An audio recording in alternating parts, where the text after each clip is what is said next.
My brother signed my name on a $200,000 loan application, and my parents helped him cover it up. But they forgot I still had access to the original DocuSign audit trail.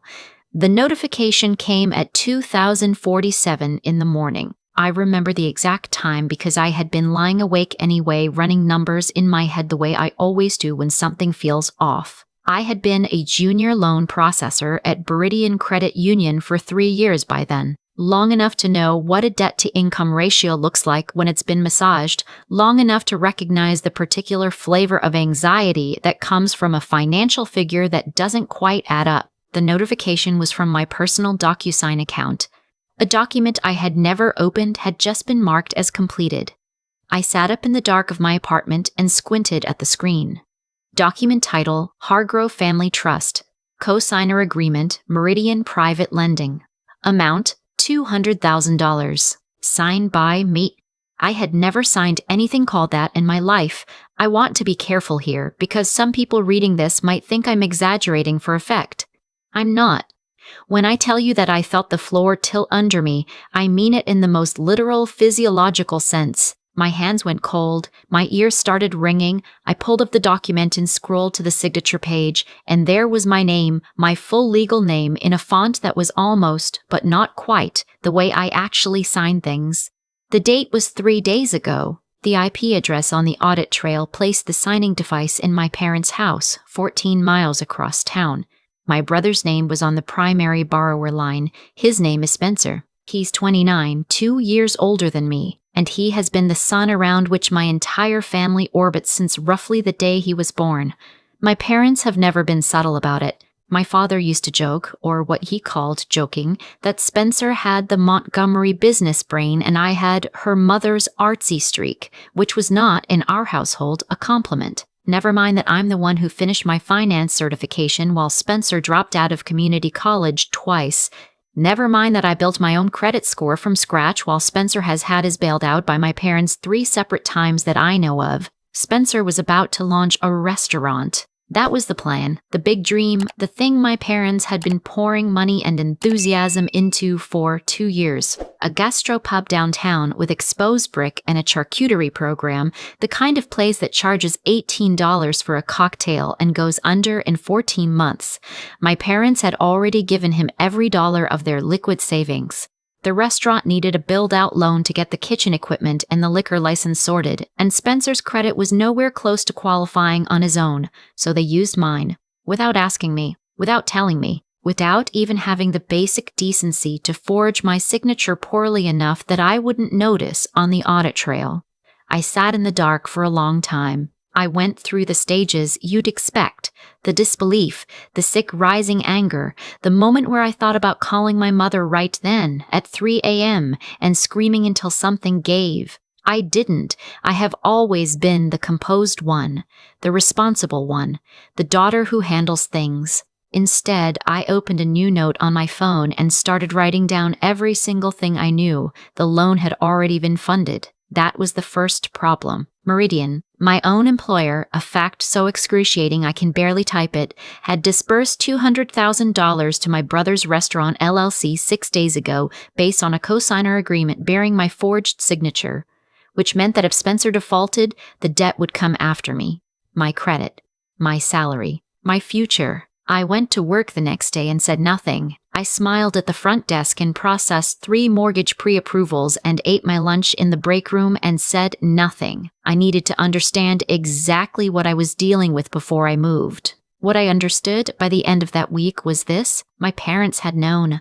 Not suspected, known. I found a text thread on an old family group chat where my father had written to my mother 4 weeks earlier. Spence says he just needs the co-sig. He'll handle the rest. She'll never have to know unless something goes wrong. My mother had responded with a single thumbs up emoji. She'll never have to know. That sentence has lived in my head every day since. Not because it surprised me, it didn't. Not really, not if I'm honest. But because of what it assumed about me. That I was a resource to be managed, a tool to be used quietly and put back in the drawer. that my financial identity, the thing I had spent 3 years building in a profession I loved, was less important than my brother's charcuterie program. I called my mother on a Sunday afternoon, 2 weeks after I found the document. I kept my voice calm. I asked her if there was anything she needed to tell me about Spencer's restaurant loan. The pause was almost 3 seconds long.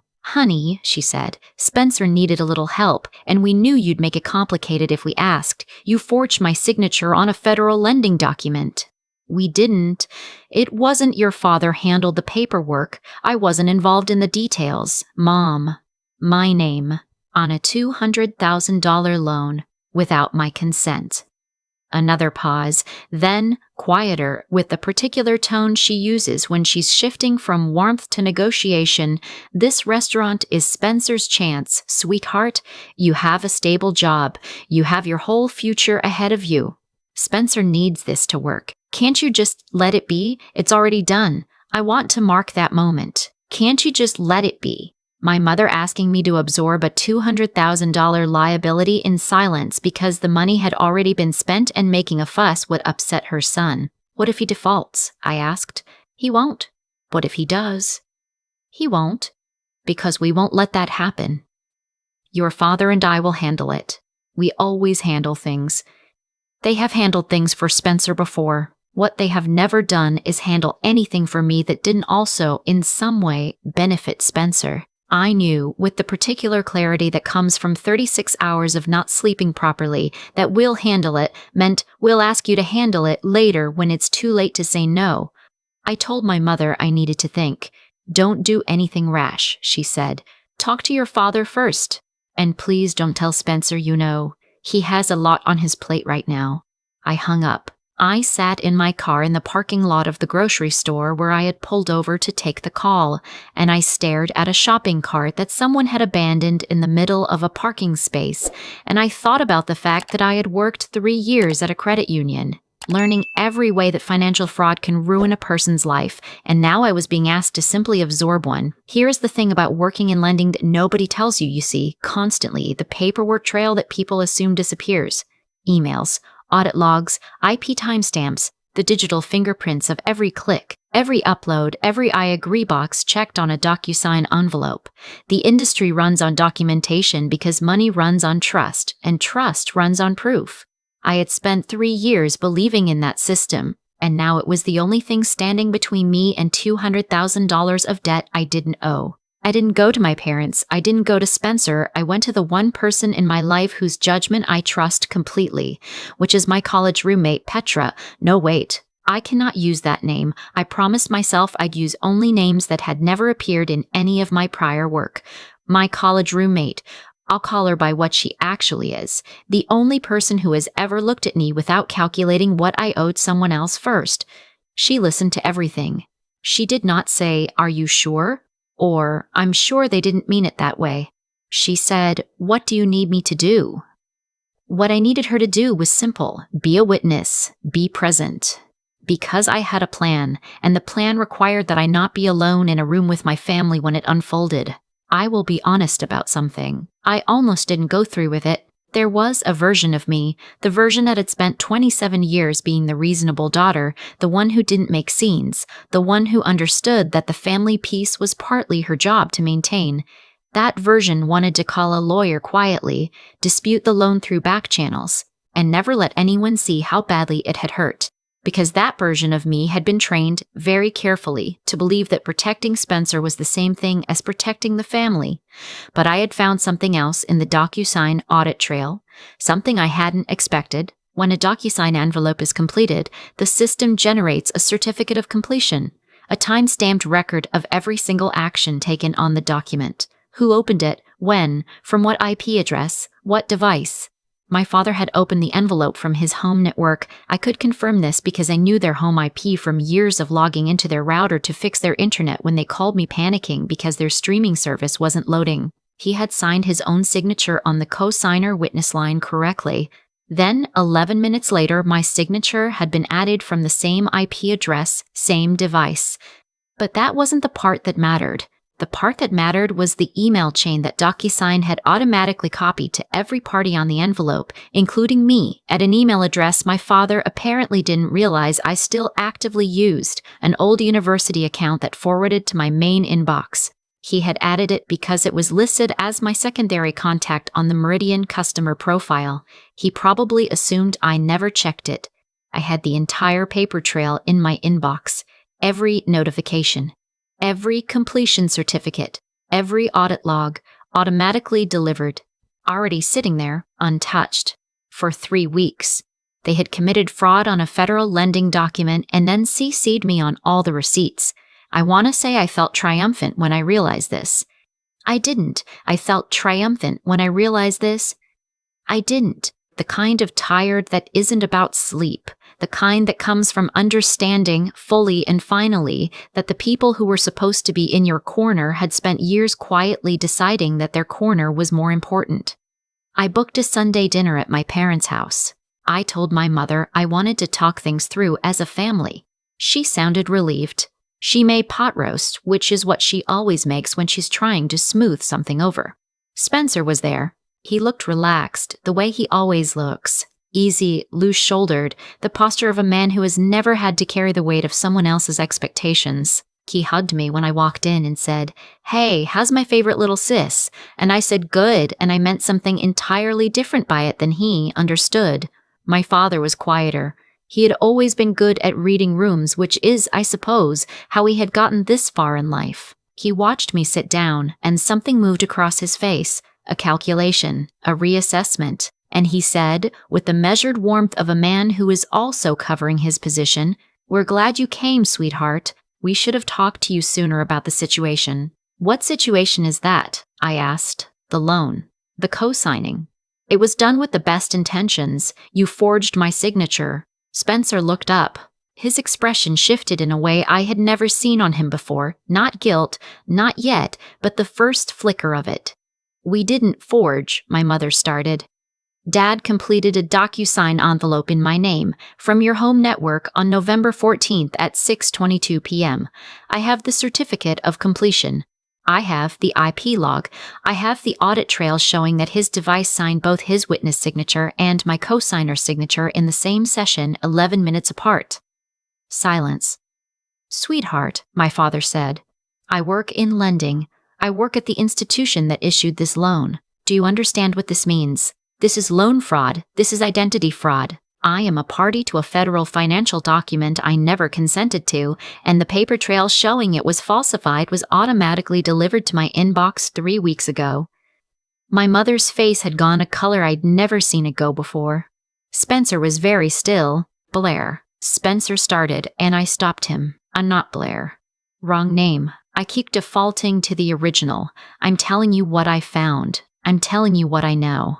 And I'm telling you that I have already sent the certificate of completion and the audit trail to the Meridian Compliance Department, flagged as a suspected fraudulent application, with a formal request that my co-signer agreement be voided due to identity fraud. This was the moment. My father's composure cracked. Not dramatically, not in the way it happens in movies, but in the small, specific way of a man who has just realized that the variable he thought he controlled has already moved. "You can't do that," he said quietly. "The loan has already been dispersed." "I know. That's not my problem. The fraud is documented.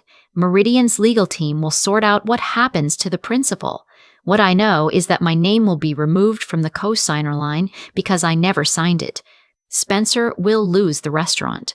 My mother's voice was very thin. "Everything we put in, everything? That's the consequence of fraud, Mom. You're doing this to punish us. You're doing this because you've always been jealous of your brother." I had expected this. I had prepared for it. "I'm doing this because someone committed a federal crime using my identity and I found out and I reported it. That's actually the correct sequence of events.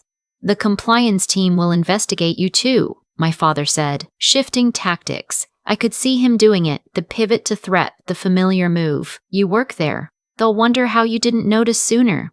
They'll wonder if you were involved. I have a time-stamped email showing I received the DocuSign notifications 3 weeks ago and immediately began documenting the discrepancy.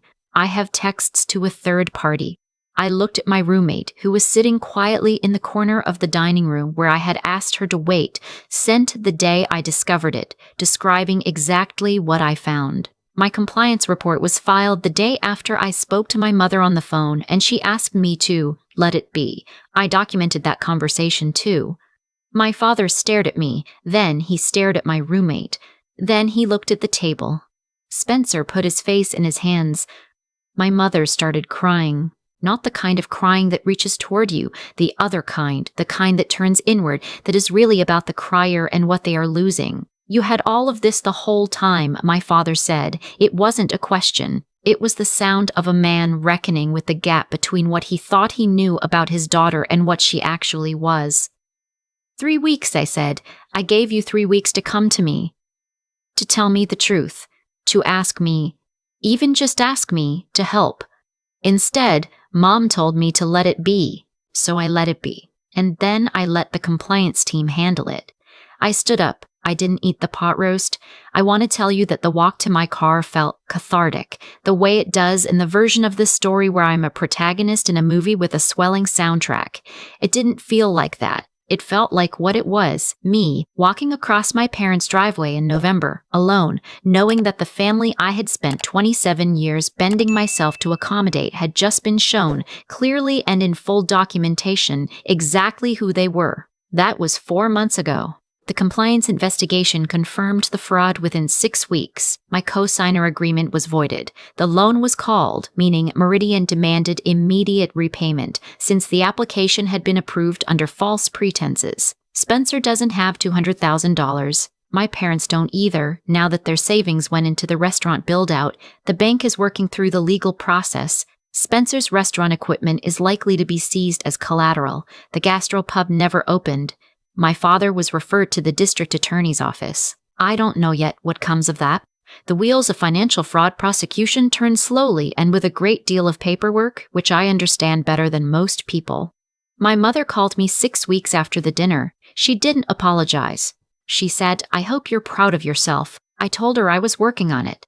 Spencer texted me once. It said, "I didn't know you'd actually do it." I read it 3 times, trying to figure out which part of that sentence he thought was the relevant one that he didn't know, or that I would actually do it, and then I put my phone face down and went back to my spreadsheets. Here's what I know. Sitting here now in my apartment that I pay for myself with a salary from the job I built myself at the institution that, incidentally, just offered me a promotion into the compliance analyst role, I am not the reasonable daughter anymore. I am not the one who keeps the peace.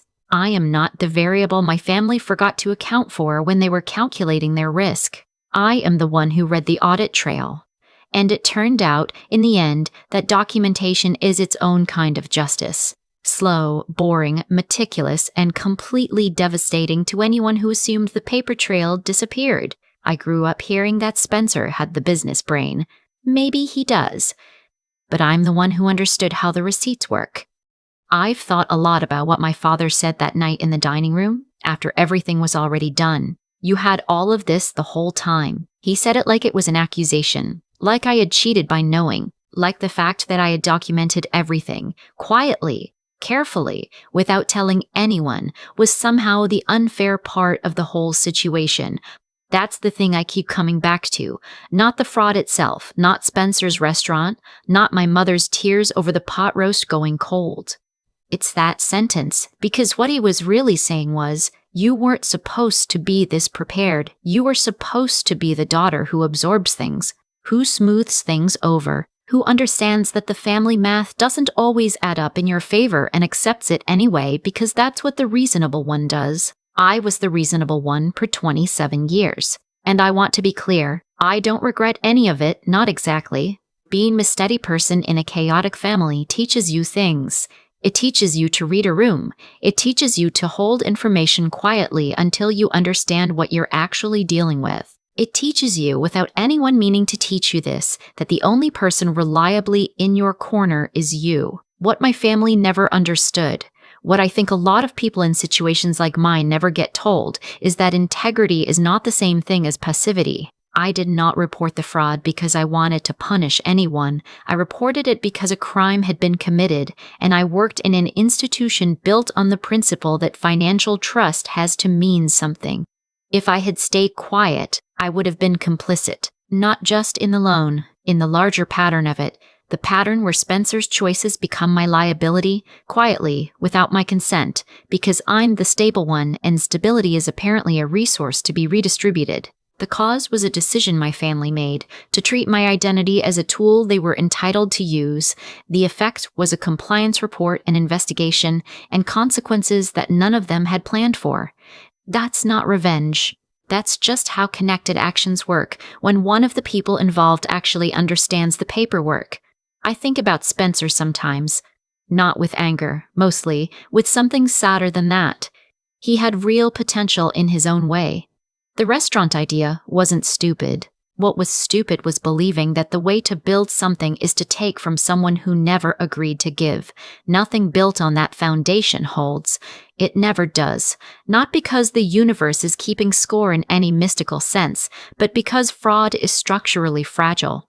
Paper trails exist. Audit logs exist. And somewhere in every cover-up, someone assumes the wrong person isn't paying attention.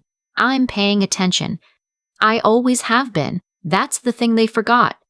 What I know now that I didn't fully know before is that resilience isn't about how much you can absorb.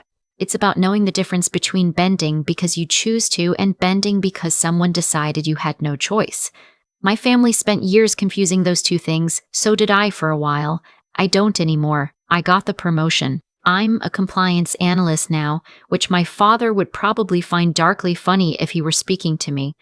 I sit in a quiet office and I read audit trails and I find the things people assumed would disappear. I'm good at it. I have always been good at it. Turns out the skill my family spent years overlooking was the one that saved me.